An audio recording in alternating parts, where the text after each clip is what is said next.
The lamest movies of 2017, in my opinion.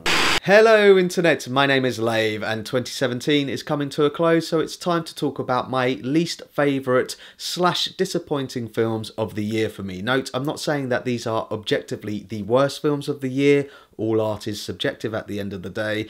This is just a list of films that I personally found to be unsatisfying. And before I start, I've got to establish some ground rules. So for a film to qualify on my top 10 favourite and least favourite films of the year, I've got to have reviewed them. There have been some films which I have seen but never got round to reviewing, and on top of that there are also films which I haven't seen. So if you're wondering why any of these films aren't on this list, it's because I didn't see them. So that's the formalities out of the way, let's get on with it.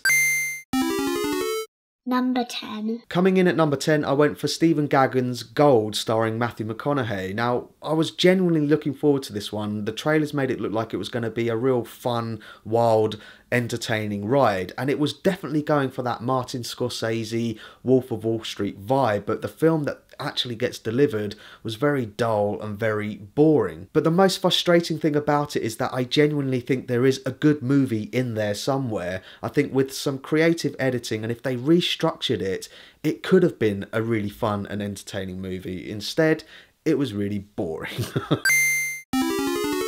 Number 9. Number 9, and this one does pain me to say, but it's got to go to Justice League. I can't believe the first time we're seeing Batman, Wonder Woman, Aquaman, The Flash and Cyborg and Superman all on the silver screen for the first time, and it's a complete and utter mess. No other film this year genuinely made me feel so melancholic after I'd seen it and driving home thinking, God, how am I going to review this?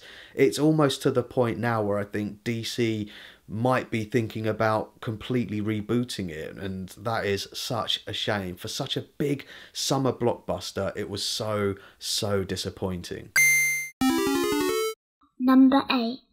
Speaking of rebooting, relaunching franchises, my number 8 choice is The Mummy. This movie was trying to be so many things at the same time whilst trying to set up this dark universe, which I don't care for. The Tom Cruise Mission Impossible style action prevents this film from being higher on this list, but still, I'm so not on board with the dark universe. That franchise is dead on arrival. Number 7. My number 7 choice is XXX Return of Xander Cage. Vin Diesel is back. I mean, he just about got away with it in 2002's XXX, but 15 years later it looks so ridiculous, and arguably the filmmakers are aware of this. So in this one he assembles a new team. One of the characters in it, his speciality in this world of espionage is being a DJ. It's so ridiculous, and it's just another franchise with Vin Diesel surrounding himself with family. Number 6. At number 6, it's Fate of the Furious. Vin Diesel, again, is indestructible. He's surrounded by his family, only this time it's different because he's fighting against his family, only he isn't really fighting against his family, so it's exactly the same as all of the other films. I know the Fast and Furious franchise has its die-hard fans, but it's something that I'm just not on board with. I checked out of the franchise after the first film, and I've no interest in any of the spin-offs. No, thank you. Number 5. At number 5 is Sleepless, which is basically Jamie Foxx's attempt at doing Taken. His kid gets kidnapped, he has to go and save him from the bad guys, blah blah blah. I was watching this film and the whole time I was thinking, is this supposed to be tongue-in-cheek or is this a serious action revenge flick? I'm not sure, and I'm not sure the filmmakers were either, and that's why it's my number 5. Sleepless, ironically, is a snooze fest. Number 4. My number 4 choice is The Space Between Us. Now, I was genuinely looking forward to this one. With the success of Ridley Scott's The Martian, I thought a family-friendly version of that would be quite cool. And this one does a similar thing. It tries to put the science at the forefront and get drama out of it. The fact that this kid grows up on Mars in lower gravity, they get that right. But then they ignore the basics. Like, I'm pretty sure, I'm no science nerd, but I'm pretty sure you can't communicate with someone on Earth and on Mars in real time. So no. But that's not the worst thing about this film. The worst thing about it is that it turns into this teen romance film. There's no chemistry between the two leads, and honestly, it's so awkward and so squeamish. Every time I think of this film, I just think, ugh. And Gary Oldman's character as well. Oh, what the hell, man? What the hell?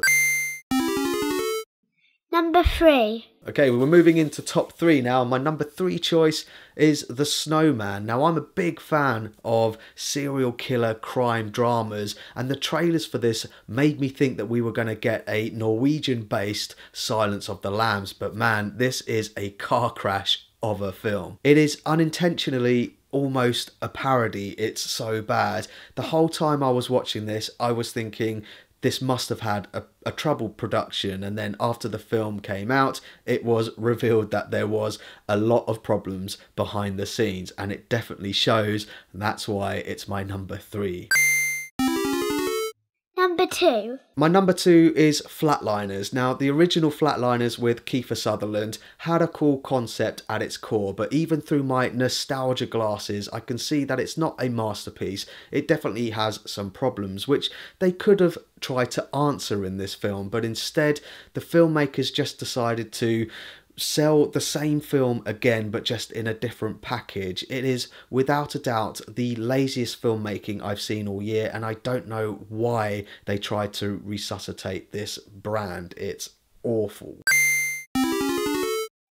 Number 1. My number 1 least favourite film of the year is Transformers: The Last Knight. What can I say that hasn't already been said? I mean, the first one, I will admit that I did enjoy that. The 5-year-old in me who used to watch the cartoons and play with the toys really enjoyed seeing the Transformers in live action for the first time. I could see that it had its problems, but you'd hope that they would try and fix it by the second one, at least the third one, but no, it just gets even worse with 4, and The Last Knight is arguably just as bad, if not worse. It's like Michael Bay is trolling his audience saying, I don't care, fuck you. So there we have it. That's my top 10 lame movies of 2017. I will put a playlist of every review for the film that's in this list in a playlist up here or in the description. I will admit there have been some stinkers this year, but overall I do think that 2017 has been a fantastic year for movies. Hopefully my top 10 favourites will prove that, so please keep an eye out for that video. I'll post it as soon as possible, but in the meantime, thank you very much for watching this video. I hope you enjoyed it, and I hope you had a good Christmas and New Year. Please like and share, all that stuff. Go away.